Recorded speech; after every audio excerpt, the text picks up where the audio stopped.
Vous savez, le don prophétique même dans son bon sens est un don que Dieu a disposé ou que Dieu se mouvoit pour révéler des choses à travers ses visions et ainsi de suite. Et ce don a aussi un fond complètement miséricordieux, tout comme la personne de Dieu lui-même. Dieu est amour et Dieu est miséricordieux et Dieu est une personne complètement patiente. Vous voyez, quand il voit le monde qui s'égare des pays ou des régions ou des continents, et il a visé de frapper, à un certain moment donné, il devient plus patient, sachant que ces personnes ou encore ces personnes du gouvernement ou encore qui gèrent ces pays pourraient changer de comportement ou que ces pays, ces personnes pourraient changer de façon ou de s'en débarrasser de leur méchanceté, de peur qu'ils ne puissent les frapper, ainsi de suite. Vous voyez. Et chaque fois, les hommes de Dieu tiennent toujours, qui portent ces dons, tiennent toujours à intercéder. Parfois, Dieu peut accepter, parfois, Dieu peut ne pas accepter. Vous voyez, je veux en venir pour toucher le problème de l'Europe, que ce soit même le problème de la Russie. À un certain moment donné, quand j'avais vu, je me suis mis à soupirer. Ouais, Seigneur, est-ce que cela pourrait ne pas arriver? Est-ce? Mais qu'est-ce qui motive Dieu à accorder tous ces genres de choses, de scènes, ou encore de génocides? Vous voyez, c'est le comportement des personnes.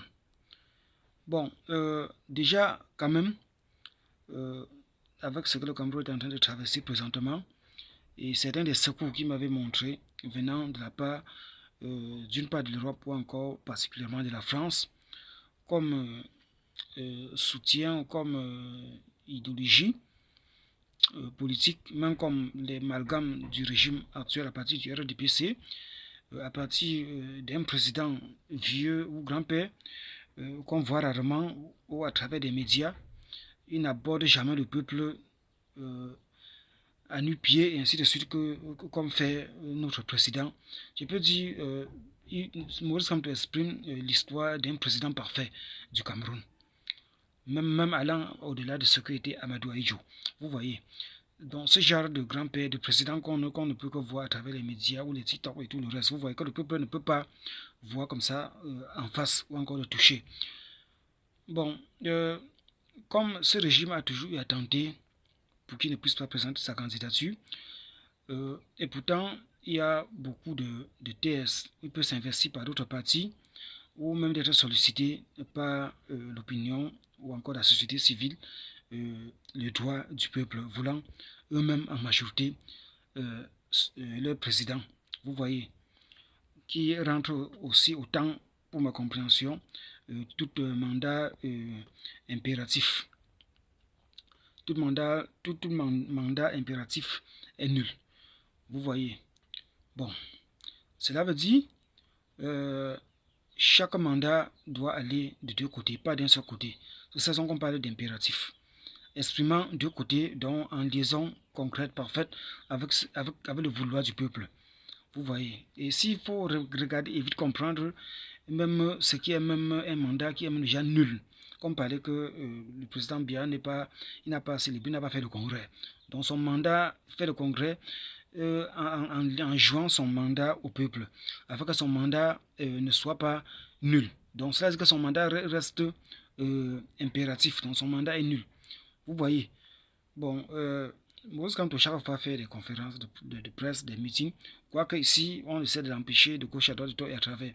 Vous voyez, quelle méchanceté. Donc, s'il faut bien comprendre même le sens, la personne même duquel le mandat n'est pas nul. C'est plutôt celui du professeur Maurice Kamto. Vous voyez, parce que son mandat va de deux côtés. Du côté politique, électoraux, passant par le peuple, le vouloir le peuple, le désir du peuple, ou encore le désigner du peuple. Vous voyez, là, cela rend son mandat actif et non nul. Vous voyez. Bon, ils essaient tout chaque fois de les repousser au point où, par peur, ils sont allés chercher l'ONU au secours, et ainsi de suite. Mais j'apprécie le comportement de la France, et c'est la deuxième fois. La première fois, ils ont insisté, il fallait tout prix qu'on le laisse présenter sa candidature en 2025, en octobre. Ils ont essayé de vouloir accepter, et ils ont couru pour aller faire appel à l'ONU. Et ils ont laissé tomber les faits de promouvoir et de médiatiser qu'il aura à présenter sa candidature. Bon, la France est encore en train d'insister encore pour la toute deuxième fois pour qu'on le laisse présenter son mandat. Puis c'est même le meeting qu'il a fait en France à Paris le 31 mai. C'est pas chaque fois qu'il veut le faire ici, on le repousse. Et il compte le faire ici, il va le faire. Dieu est avec cet homme. Comme monte, on descend, il va le faire. Et nos prières le soutiennent et nos prières le portent. C'est ainsi. Donc j'apprécie la France, tous les malheurs que Dieu a montrés concernant la France ou encore l'Europe, ainsi de suite. Moi, j'intercède et je prie et j'aurais voulu que cela ne puisse pas se réaliser contre eux, même ou encore pour néanmoins qu'ils ont des meilleures idées pour le Cameroun, de combattre, de faire ce que Moïse Kamto se présente afin de remporter la victoire pour 2025 et être le président de la République. Vous voyez, c'est pas forcément qu'ils vont passer pour les histoires de recoloniser encore le Cameroun de nouveau. Il peut tout faire des partenariats, mais plus juste qu'avant. Mais de faire de signer encore des pactes pour 50 ans, machin, nous ne croyons pas à cela. Vous voyez, mais au moins, parce que nous sommes comme tout mène un combat concernant tous les abus et la loi violée ou encore la démocratie même violée dans tous les pays africains. Il le fait de manière internationale dans ce sens, tel qu'il a dit. Donc, qui amène aussi la France à se soumettre à cet ordre dont lui et ses compagnons combattent depuis des années, il a dit.